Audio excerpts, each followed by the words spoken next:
The Russian Typhoon-class submarine is an absolute monster. At 175 meters long and 23 meters wide, with a submerged displacement of 48,000 tons, it's the largest submarine ever built. To put that in perspective, it's bigger than most World War II battleships. The Ohio-class, America's strategic missile submarine, is no small boat either. At 170 meters long, it's almost the same length. But here's where it gets crazy. The Ohio is only 13 meters wide and displaces just 19,000 tons submerged. That's less than half the weight of a Typhoon. You might think 5 meters of extra width doesn't matter. You'd be wrong.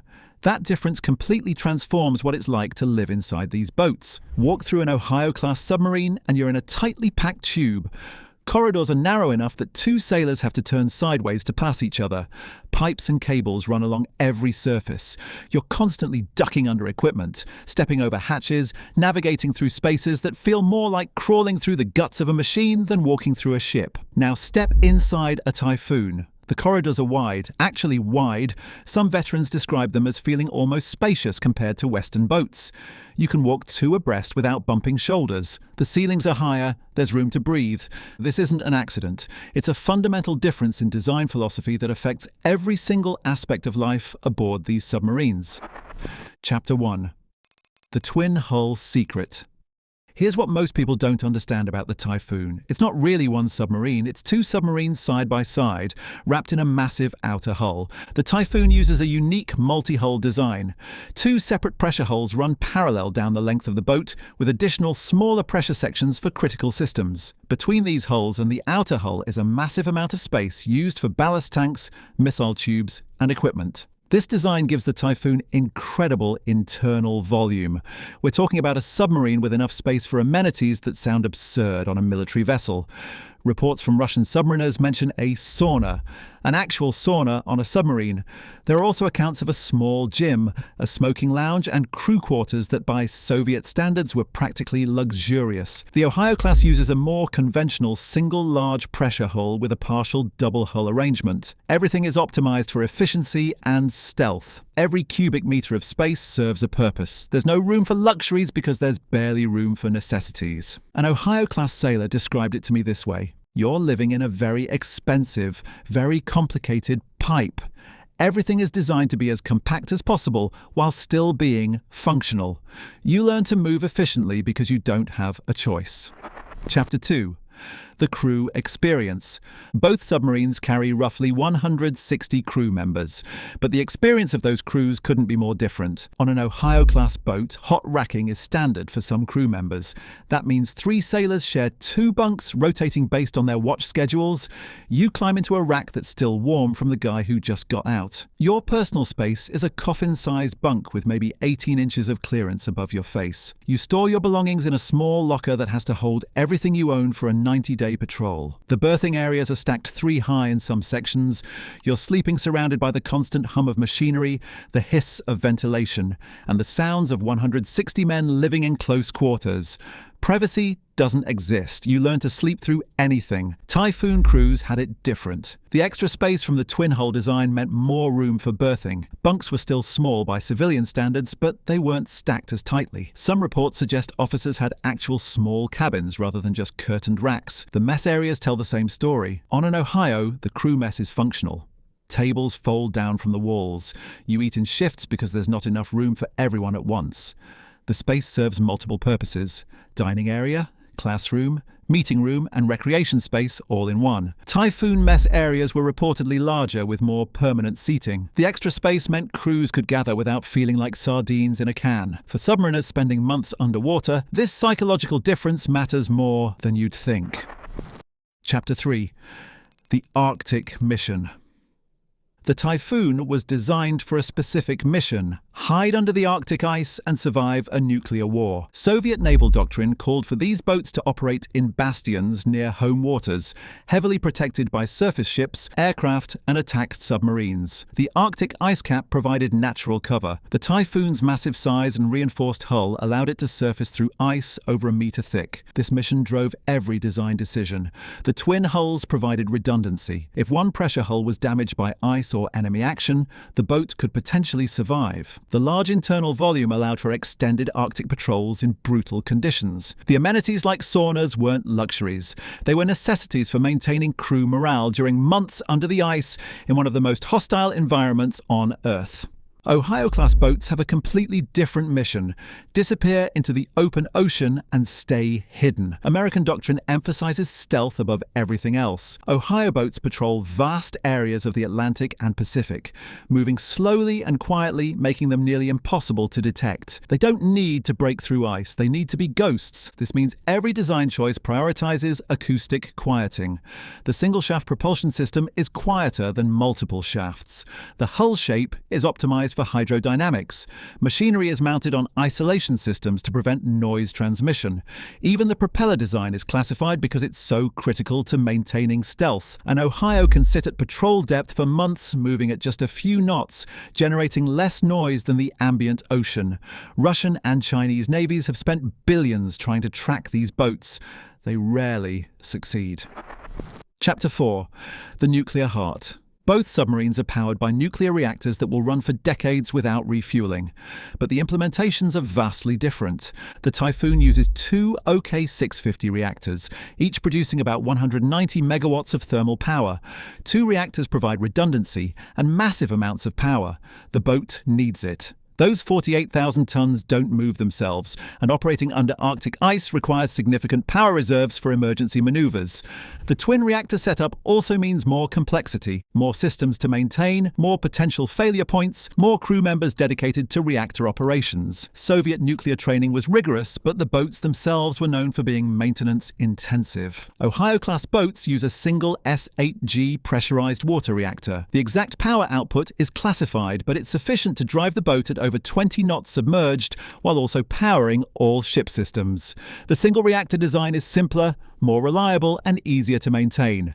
American nuclear training is legendary. Submariners spend over a year in nuclear power school before they ever set foot on a boat. The standards are brutal, the failure rate is high, but the result is a nuclear program that has operated for over 60 years without a single reactor accident. The difference shows in operations. Ohio boats routinely patrol for 90 days or more with minimal maintenance issues. Typhoons were known for spending significant time in port for repairs and upkeep. The complexity of the twin-hull, twin-reactor design made them expensive and difficult to maintain. Chapter 5. The Missile Controversy. This is where things get interesting and controversial. The Typhoon carried 20 R-39 RIF missiles, massive solid-fuel beasts that weighed 90 tons each with their launch containers. Each missile could carry up to 10 independently targetable nuclear warheads with yields around 100 to 200 kilotons. Range was approximately 8,300 kilometers. The missiles were so large they had to be positioned between the two pressure hulls, forward of the sail. This arrangement was unique to the Typhoon and directly resulted from the multi-hull design. Here's the controversy. The R-39 missiles were notoriously unreliable. Test failures were common. The solid fuel had stability issues. By the 2000s, the missiles were aging out and Russia couldn't afford to replace them. This is one of the main reasons the Typhoon-class was retired. Ohio-class boats carry 24 Trident II D5 missiles. These are smaller than the R-39, but far more capable. Each Trident II can carry up to 12 warheads, though treaty limits typically restrict this to fewer. The W-76 warheads are about 100 kilotons, while the W-88 warheads are 475 kilotons. Range exceeds 12,000 kilometers. The accuracy is what's truly frightening. Trident II has a circular error probable of around 90 meters. That means half the warheads will land within 90 meters of the target, from 12,000 kilometers away. Launched from a moving submarine, underwater, do the math, 24 missiles, potentially 288 warheads if fully loaded, each accurate enough to take out a hardened missile silo. A single Ohio-class submarine carries more destructive power than all the bombs dropped in World War II, including both atomic bombs. The strategic implications are staggering. The Typhoon was designed to survive and retaliate. The Ohio is designed to strike first with precision if ordered, or to survive and retaliate with overwhelming force. Chapter 6. The Stealth Gap. This is where the Ohio-class absolutely dominates, and it's not even close. Soviet submarines were loud, not because Soviet engineers were incompetent, but because their design priorities were different. The Typhoon's multi-hull design, twin reactors, and massive size made it inherently difficult to quiet. The large wetted surface area creates more hydrodynamic noise.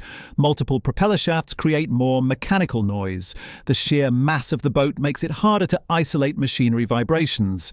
American submarines invested heavily in acoustic quieting from the beginning. Machinery is mounted on rafts that float on isolation mounts. Propellers are designed using computational fluid dynamics to minimize cavitation. Hull coatings absorb sonar pings. Even the shape of the hull is optimized to reduce acoustic signature. The result is dramatic. Western intelligence estimates suggest that Typhoon-class boats were detectable at significantly greater ranges than Ohio-class boats.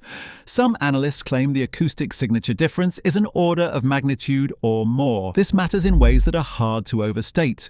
A submarine that can be detected is a submarine that can be killed. The entire point of a ballistic missile submarine is to be undetectable, to serve as the ultimate insurance policy against nuclear attack. The Ohio-class excels at this mission. There are stories of Ohio boats sitting on the bottom in shallow water during exercises, completely undetected while surface ships pass directly overhead. There are accounts of Ohio boats trailing Soviet submarines without being detected. The stealth capability is so good that it remains one of America's most closely guarded military secrets. Chapter 7. The Human Factor. Let's talk about what it's actually like to live on these boats for months at a time. On an Ohio-class submarine, you lose track of time quickly. There are no windows, no natural light. The boat runs on an 18-hour day, 6 hours on watch, 12 hours off. This means your schedule constantly shifts relative to the outside world. After a few weeks, you have no idea if it's day or night on the surface. The air is carefully controlled, but it always smells slightly off. A mixture of hydraulic fluid, cooking, cleaning chemicals, and 160 men living in close quarters. You get used to it, but it never quite goes away. Food is actually pretty good.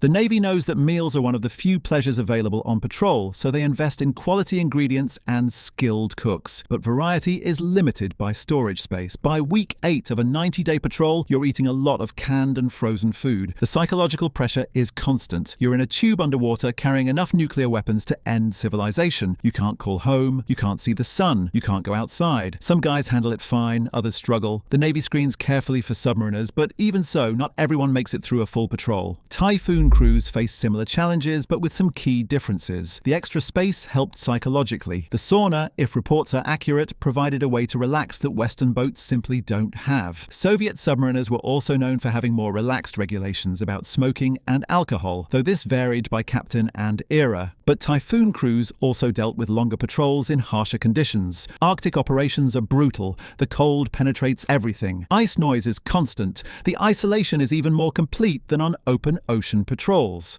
Chapter 8. The End of an Era. The Typhoon-class is essentially extinct.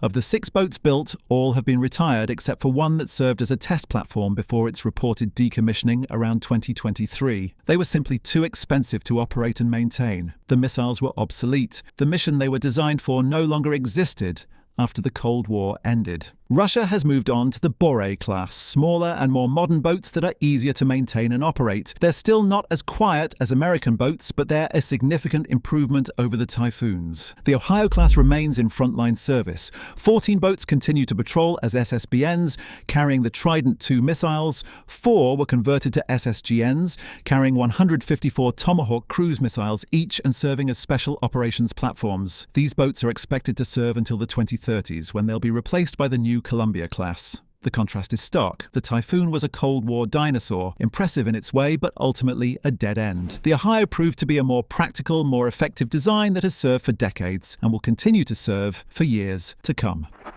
Chapter 9. The Legacy. So what's it like to live in a Typhoon versus an Ohio? It's the difference between a massive, complex, somewhat comfortable boat designed for a specific mission that no longer exists, and a smaller, more efficient, incredibly stealthy boat designed for a mission that remains relevant today. Typhoon crews had more space, possibly better amenities, and the pride of serving on the largest submarine ever built. But they also dealt with a maintenance-intensive boat that spent a lot of time in port, carried unreliable missiles, and was loud enough to be tracked by Western navies. Ohio crews live in cramped conditions with minimal privacy and constant pressure, but they serve on boats that are nearly undetectable, carry the most accurate missiles ever built, and form the backbone of American nuclear deterrence. The Typhoon was a statement. Soviet engineering at its most ambitious, building something bigger than anyone else just to prove it could be done. The Ohio was a solution. American engineering at its most practical, building exactly what was needed to accomplish the mission. Both represent incredible achievements.